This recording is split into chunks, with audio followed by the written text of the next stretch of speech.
Muchas bendiciones, familia.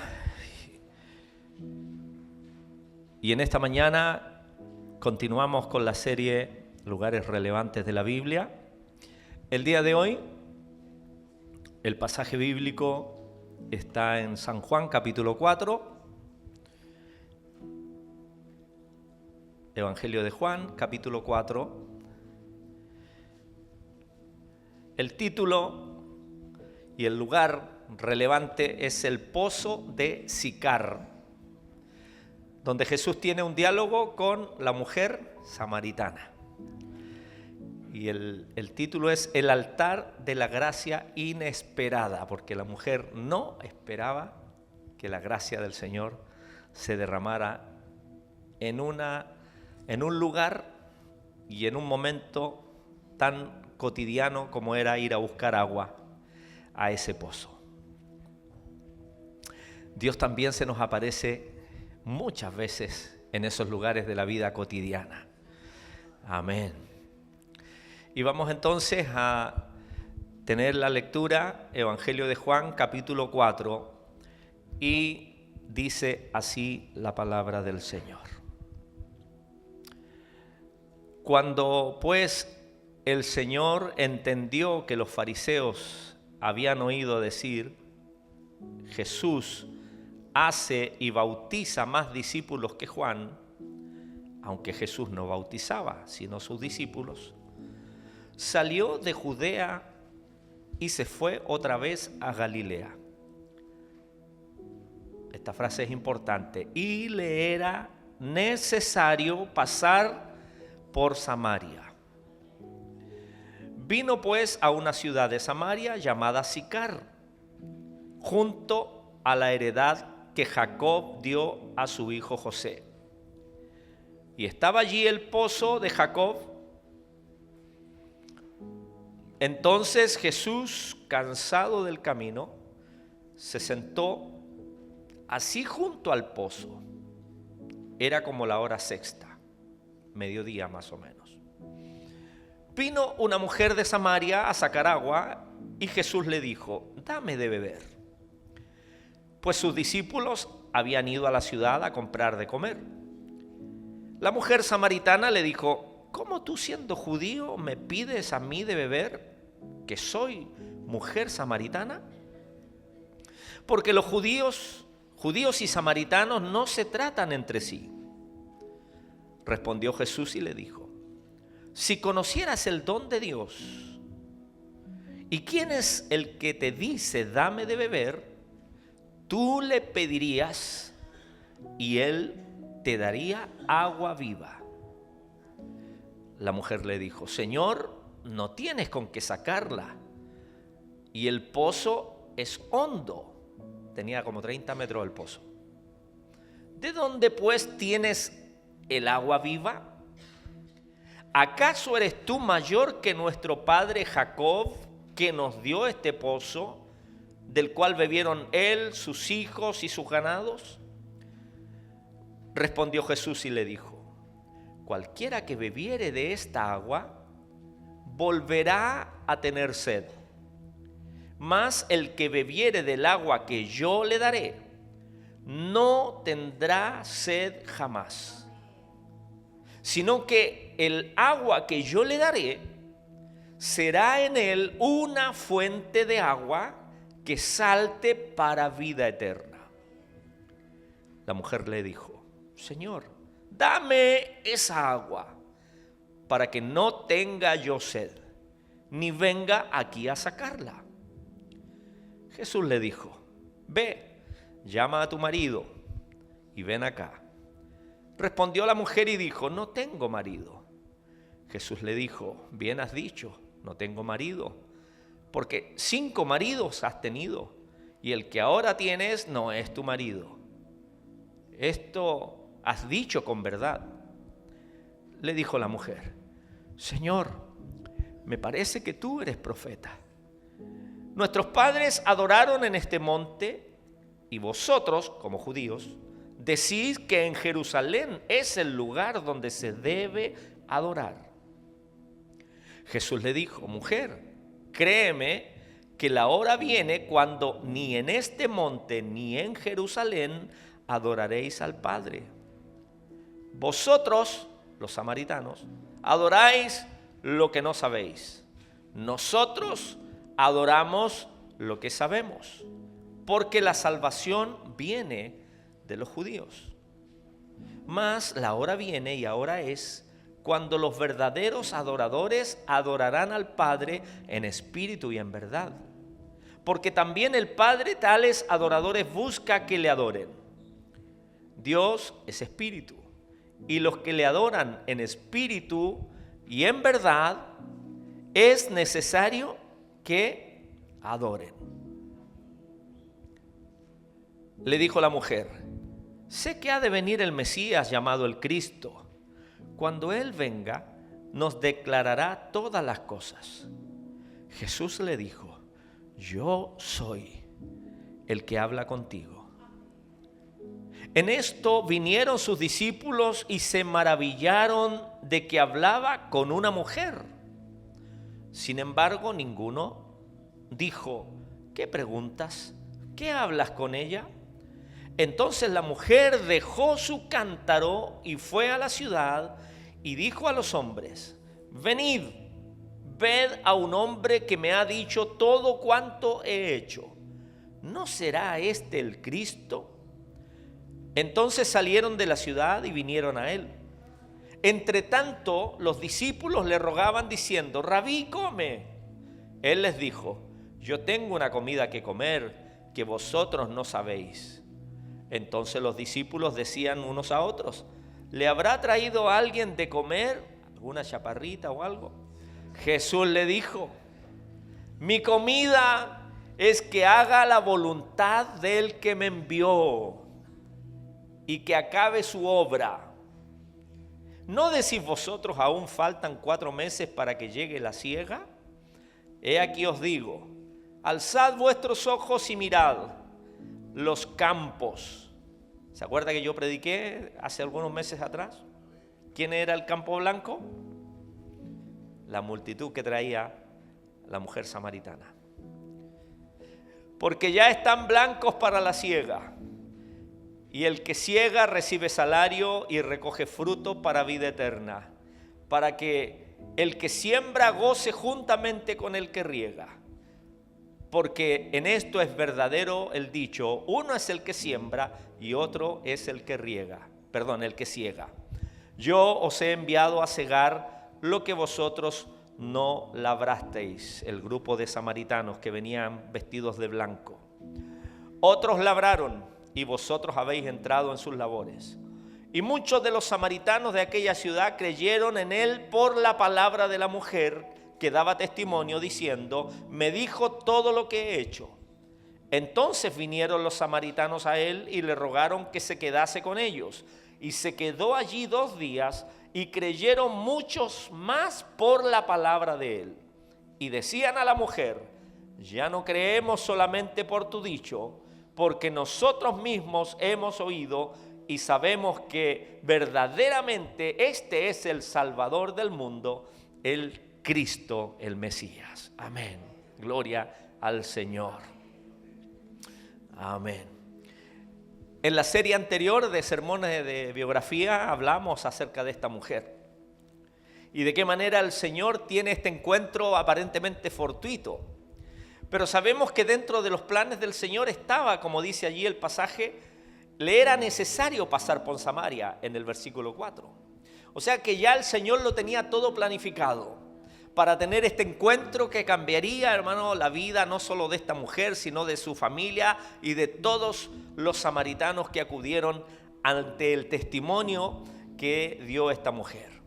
Así que este lugar, el pozo de Sicar, o el pozo de Jacob, que estaba en la ciudad de Sicar, es un lugar de encuentro, es un lugar donde se manifiesta la gracia del Señor. Por eso que el título de este sermón es el altar de la gracia inesperada. La mujer nunca pensó que dentro de su vida, de su cotidianeidad, ¿ya? De su vida cotidiana, recordemos que como esta mujer tenía este testimonio social, ella prefería ir a buscar agua al mediodía.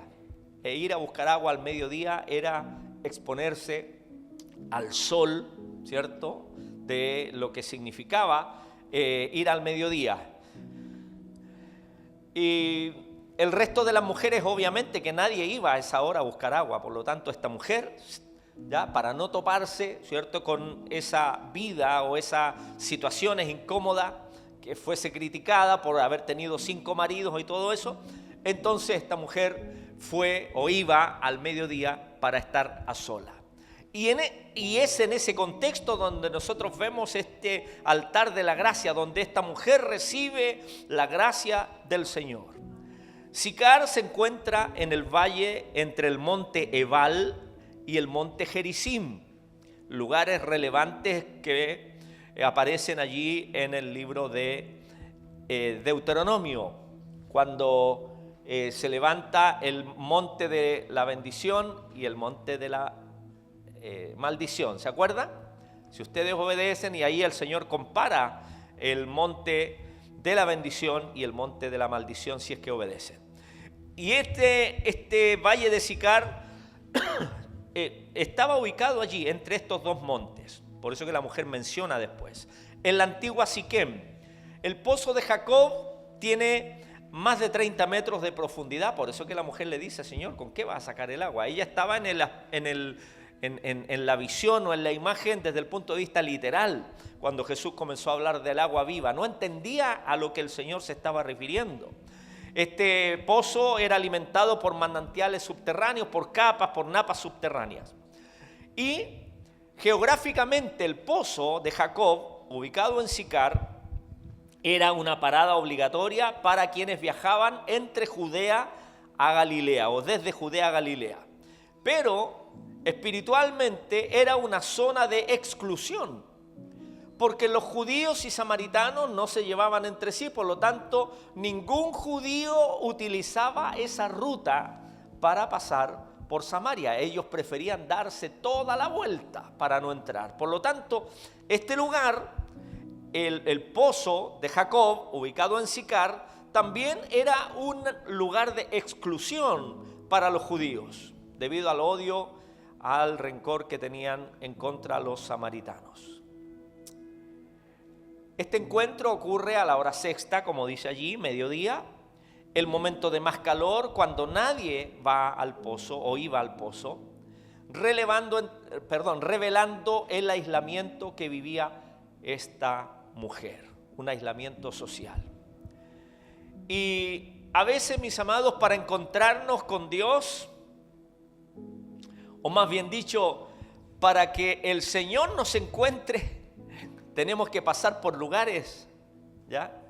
O Dios tiene que pasar por lugares que otros evitan. Es más, nosotros mismos, para conocer al Señor, lo conocimos en diferentes situaciones, contextos. Entonces, a veces para encontrarnos, Dios tiene que pasar por lugares que otros evitan. Jesús tenía que pasar por Samaria, dice la Escritura, no por una cuestión geográfica, sino por un compromiso de amor con una mujer que el mundo ya había desechado. Entonces, cuando usted y yo conocimos al Señor, es el Señor el que toma la iniciativa, se acerca a nosotros y utilizó los diferentes medios por los cuales nosotros le conocimos. Y nosotros, al igual que esta mujer, estábamos en el lugar de exclusión.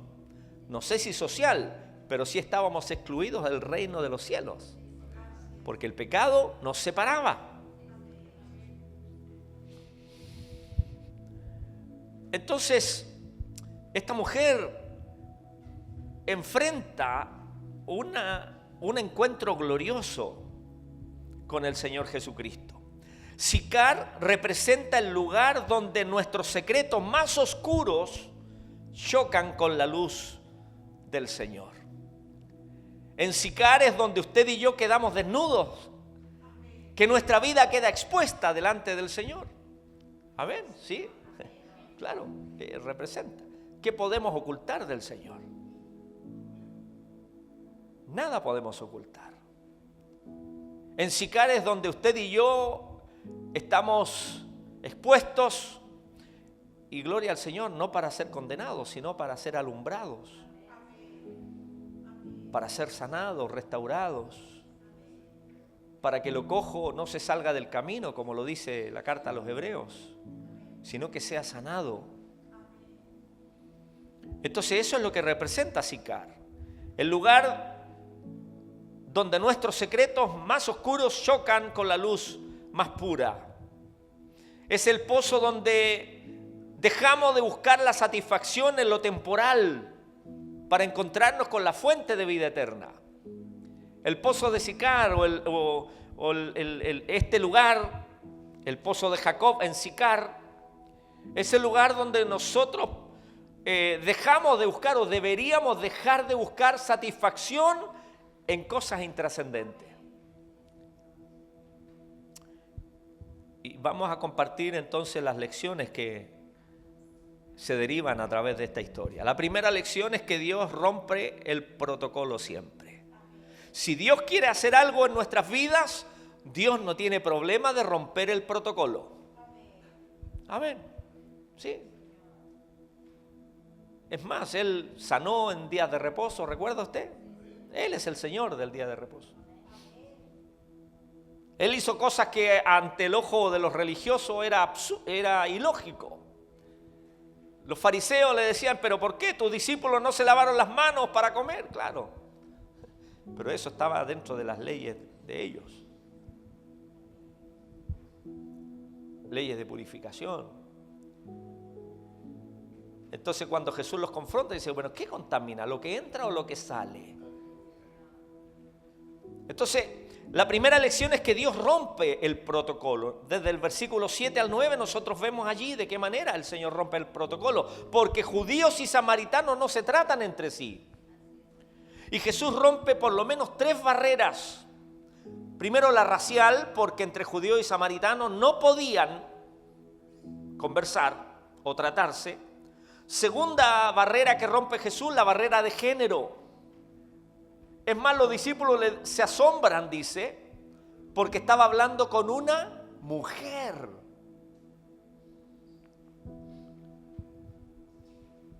Hay muchos detractores el día de hoy, ¿cierto?, del concepto con respecto al ministerio de la mujer. No, si la mujer, Jesús rompió los protocolos.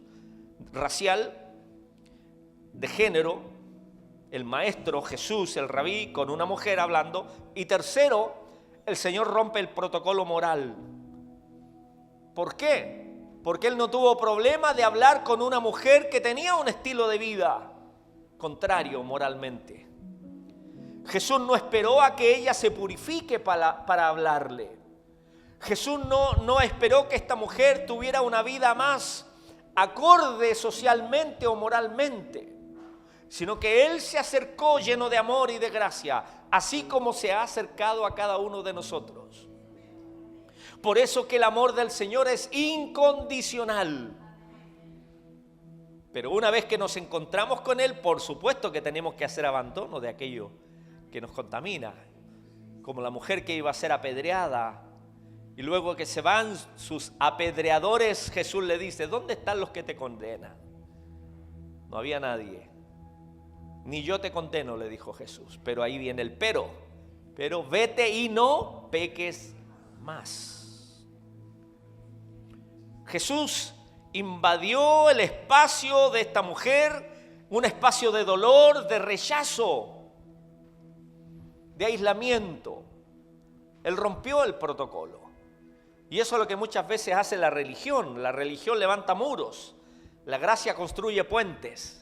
Siempre habrá oportunidad y chance a pesar que fallemos. Porque usted y yo nos levantamos apoyados en el sacrificio de Cristo en la cruz del Calvario. Él pagó el precio por nosotros. Y puede llegar su gracia, hermano, a cubrir los pecados de todos los hombres. Ejemplo de ello tenemos allí en Hechos capítulo 10, versos 28, 34 y 35, cuando el Espíritu Santo envió a Pedro a la casa de Cornelio. Y Pedro le deja claro a Cornelio, tú sabes lo que significa que yo esté aquí en tu casa, le dice. Para un judío entrar a la casa de un gentil no es como Jesús con la mujer samaritana. Tú sabes lo que estoy arriesgando, en otras palabras, le dice Pedro. Y él fue en obediencia a la casa de Cornelio.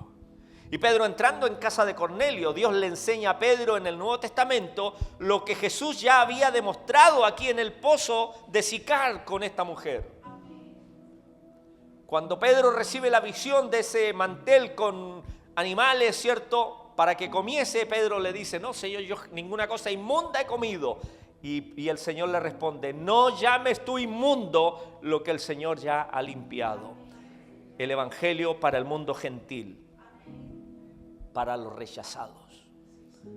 Y esa es la gran lección que tiene Pedro. No llames inmundo lo que el Señor ya limpió a través de su sacrificio. A ningún hombre llaméis como uno inmundo, le dice el Señor. No hablaba de los alimentos, hablaba de que nosotros no podemos discriminar. Por eso el Señor rompe el protocolo y nos enseña a nosotros también. Nosotros no podemos evitar a nadie por considerarlo fuera de alcance. No, si este no se va a convertir jamás. Un lugar como Sicar nos espera en la persona que menos imaginamos. Dios puede tocarla, transformarla. Está el día de hoy y Dios guarde el corazón de este futbolista, Dani Alves. Dios está usando muchísimo su testimonio, especialmente ahí en España. Un hombre completamente alejado de la vida religiosa y por todo lo que vivió y experimentó. Hay un testimonio allí que lo pueden ustedes buscar. Marco Brunet lo entrevista y él cuenta cómo él conoció al Señor. Estuvo 3 días, pareciera ser que él estaba muerto allí en la cárcel. Porque estuvo 3 días sin comer ni beber nada y bueno, como que volvió a la vida, dice él. Yo pensaba que era algo metafórico, pero pareciera ser, hablando con Sebastián, mi sobrino, pareciera ser que es literal la experiencia que tuvo con el Señor. Y él hoy día da testimonio de eso. ¿Y quién se va a imaginar a alguien de esa envergadura? Hablamos desde el punto de vista, ¿cierto?, del mundo. Un artista, un profesional, como esta mujer samaritana. ¿Con cuántos más nos vamos a topar que desde el punto de vista humano decimos, no, es difícil? No, pero es que el Señor puede hacerlo. Dios puede cambiar, Dios puede transformar. Por eso que nosotros también debemos romper los protocolos en ese aspecto, sacar los paradigmas. Dios no se avergüenza de ser visto con nosotros tampoco. Si Él rompió el protocolo por nosotros, nosotros no podemos vivir escondidos. También debemos cumplir lo mismo que el Señor hizo con nosotros, de derramar su gracia, su favor, su perdón, de darnos una vida nueva. Lo mismo debemos nosotros llevar el Evangelio para que otros puedan conocerle. La segunda lección es acerca de la sed que el mundo no sacia. En el verso 13 y 14, Jesús confronta la futilidad de los pozos humanos. Jesús le dice a la mujer, cualquiera que beba de esta agua va a volver a tener sed. Y esa es la sed que el mundo no puede saciar. Y el Señor confronta esa futilidad de los pozos humanos, las relaciones ilícitas, los vicios, el estatus, el materialismo, el consumismo y todo lo que nosotros podemos ver en este mundo. El agua de Sicar hay que sacarla todos los días. Esta mujer todos los días debían ir al pozo a sacar el agua, literal. El agua de vida fluye desde adentro. Amén. El agua de vida que el Señor tiene para darnos fluye desde nuestro interior. No tenemos que ir a un lugar literal para sacar esa agua. El problema de la mujer no era la sed física, sino un vacío crónico que había intentado llenar con 5 maridos. Así muchas veces nosotros tratamos de llenar los vacíos en nuestro corazón desde el punto de vista humano. No, es que si yo creo que si me voy de vacaciones, voy a llegar relajado. Y usted sabe lo que significa ir de vacaciones. Y volver. Llegamos más apaleados, molidos y amurrados porque se acaban las vacaciones y tenemos que volver a la vida cotidiana. Pero cuando nosotros, hermano, bebemos del agua del Señor, podemos estar debajito de un árbol, a la orilla de la ribera de un río, o es más, en un lugar solitos allí, ¿cierto? Y vamos a disfrutar de lo que el Señor tiene para nosotros. Esa es la verdadera agua que sacia toda nuestra sed. El profeta Jeremías profetiza a los israelitas en el capítulo 2, verso 13.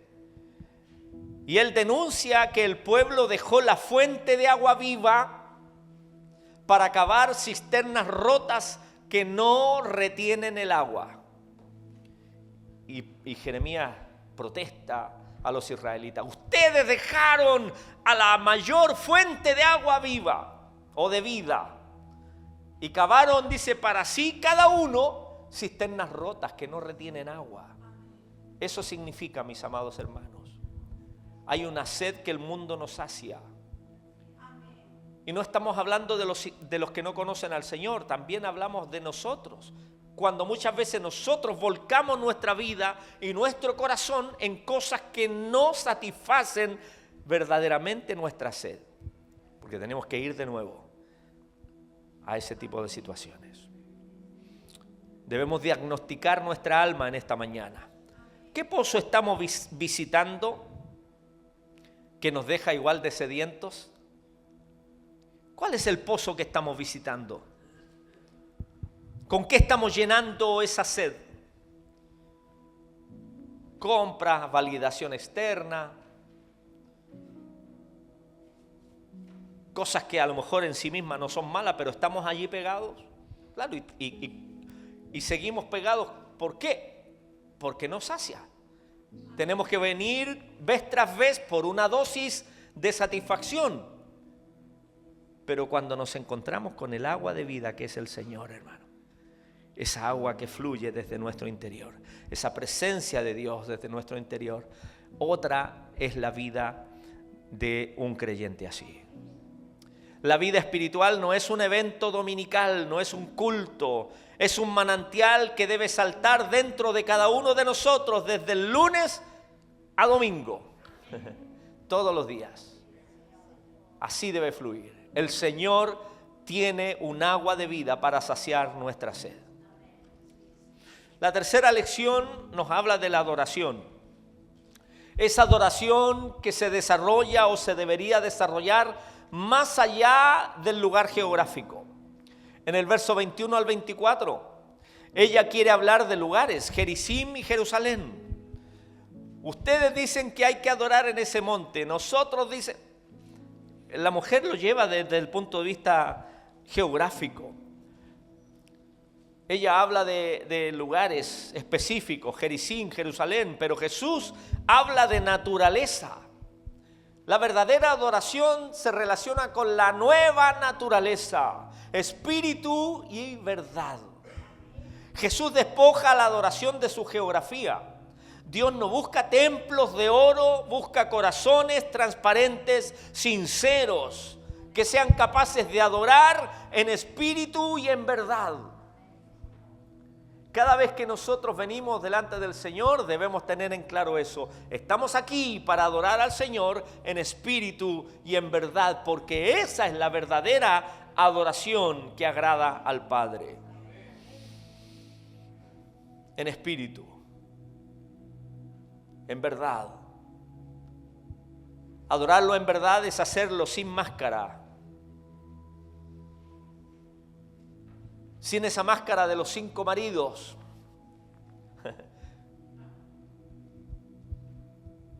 Sin esa máscara de aquellas cosas que nos mantienen con una fachada.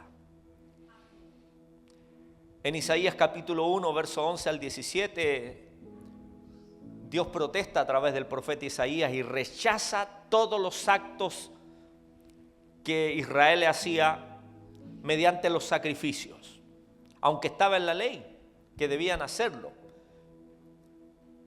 Y el Señor lo rechaza.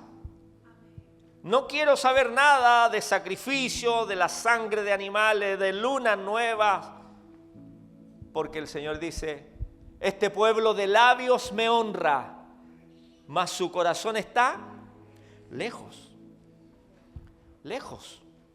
La adoración sin justicia y sin verdad es ruido nada más. Ahora, adorar no es solo cantar. Nótese que la palabra adorar es mucho más amplia. Todo lo que hacemos en nuestra vida cotidiana puede ser un acto de adoración. En el trabajo, en la casa, donde quiera que estemos, lo dedicamos para el Señor. Por lo tanto, nuestra vida debe ser un reflejo de adoración, más allá de la estructura, más allá del lugar geográfico. Debemos quitarnos las máscaras. No podemos adorar en espíritu si nos negamos a vivir en la verdad del Señor. No se puede. Dios prefiere nuestra honestidad dolorosa ante la religiosidad fingida. Porque nosotros somos el templo del Dios viviente. Si la adoración no depende de un monte, de un lugar geográfico, entonces nuestra vida entera debe adorar al Señor. En la cocina, en la calle, en el pozo, en el altar, donde quiera que estemos. Aleluya. Y última lección, la importancia del testimonio. El cántaro olvidado de la mujer. Verso 28 al 30 y el verso 39. Dice la Biblia en el verso 28 que la mujer dejó su cántaro. ¿Por qué lo deja? Para ir a dar testimonio del Señor. La mujer dejó su cántaro. El cántaro era la herramienta de supervivencia porque con el cántaro iba a buscar agua, y es el símbolo de su antigua búsqueda, el agua literal. Era el símbolo de su antigua búsqueda, esa necesidad de saciar esa sed, literal. Al encontrar a Cristo, sus prioridades cambiaron. Ya se olvidó del agua, literal. Ella, que evitaba a la gente, ahora corre hacia la gente. Y eso es lo que hace el Señor con un renacido. Esta mujer que buscaba el horario donde no hubiese nadie para toparse, hoy, al tener este encuentro con el Señor, deja ese cántaro de esa vida apática, ¿cierto?, reprimida, de exclusión, y va en dirección directamente sobre la gente. Las prioridades de esta mujer cambiaron. Ella, que evitaba a la gente, ahora corre hacia ellos. Sicar nos enseña que un encuentro real con el Señor Jesucristo nos convierte en hombres y mujeres capaces de dar testimonio del Evangelio. Marcos capítulo 5, verso 18 al 20, tenemos el episodio del endemoniado de Gadara, o el gadareno, que es el gentilicio. Una vez que este endemoniado, usted conoce la historia, ¿cierto?, lo amarraban con cadena, dormía en el cementerio, las cortaba, golpeaba y hacía cuanta cosa. Y ante el encuentro con el Señor, tras ser liberado, Jesús lo envía a su casa, a Decápolis. Y el Señor le dice a este endemoniado o ex endemoniado, le dice: ve y cuenta cuán grandes cosas ha hecho el Señor contigo. Así debe ser nuestra vida, mis amados hermanos. Cada vez que Dios hace algo por nosotros, cada vez que el agua de vida eterna fluye a través de nosotros, debería ser, hermano, espontáneamente la motivación. ¿Para qué? Para compartir del agua de vida eterna. Esa gracia, esa bondad de Dios, ese perdón, esa restauración. que hemos recibido cada uno de nosotros.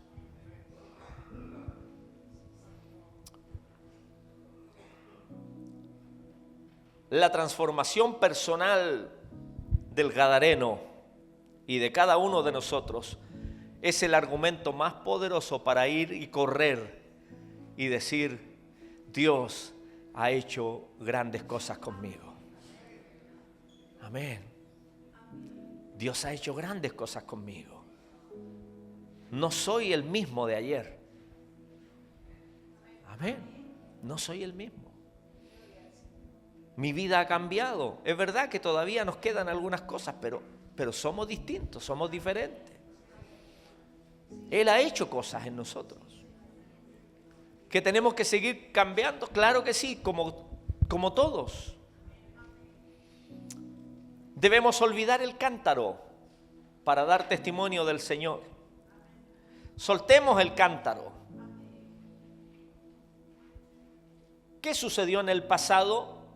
Y el pasado es desde esta mañana hacia atrás.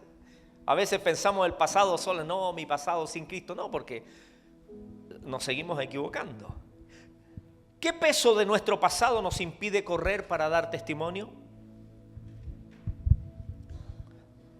Si el Señor nos ha restaurado, nos ha perdonado, dejemos las herramientas de la vergüenza como el cántaro a los pies del Señor. Que nuestra transformación, mis amados, no sea un testimonio solo para nosotros, sino es para que todo nuestro SICAR, el barrio, el trabajo, puedan conocer al Señor por el testimonio nuestro. Que el Señor nos ayude, mis amados. El pozo de SICAR es el altar de la gracia inesperada.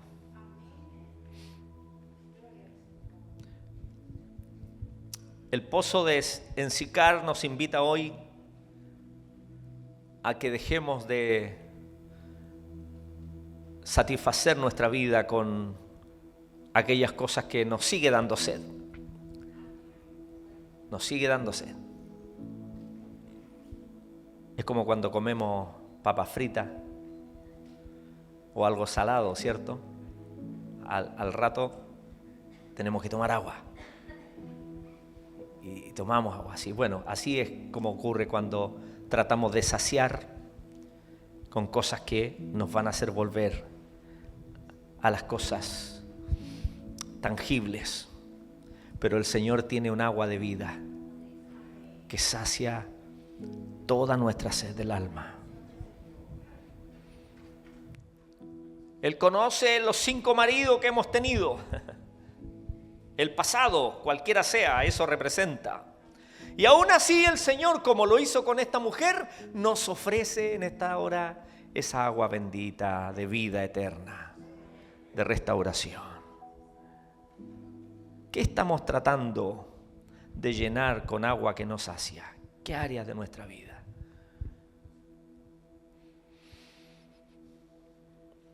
Si estamos cansados como Israel, cavando cisternas rotas, si estamos buscando nuestros propios pozos que no sacia, bueno, el Señor en esta mañana quiere que nosotros vengamos a un encuentro con el Señor, fuente de agua de vida.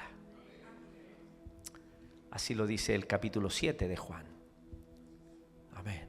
En el último y gran día de la fiesta, el Señor se pone en pie y en alta voz dice: si alguno tiene sed, venga a mí y beba.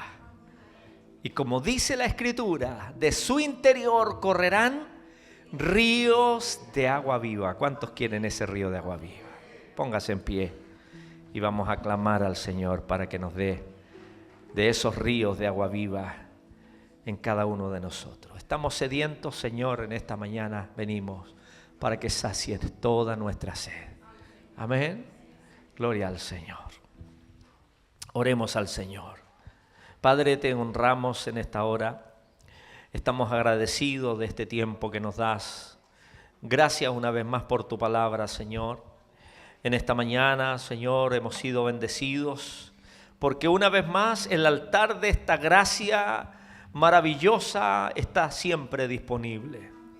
Tú pagaste el precio por cada uno de nosotros, Señor. Ayúdanos también, Señor, a experimentar tu gracia una vez más en esta mañana.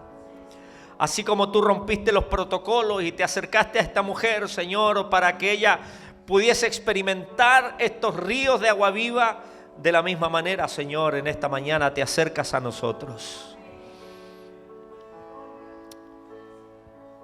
Como lo dijo María en el anunciamiento, te has dignado a mirar la bajeza de tu sierva. Así, Señor, en esta mañana oramos para que tus ojos se inclinen hacia nosotros. Y aún en nuestra bajeza, en nuestra indignidad, venga, Señor, a saciar esa sed que hemos tratado de saciar con otras cosas que no eres tú, Señor. Y hemos vuelto a lo mismo, una vida, así como esta mujer, una rutina de ir al pozo a saciar la sed física, pero el alma, el espíritu, Señor amado, necesitamos saciar. Llénanos con tu Espíritu Santo, Señor. Enséñanos a ser portadores de tu gloria, de esa fuente de agua de vida que fluya en nosotros, para dar testimonio de tu nombre, Señor.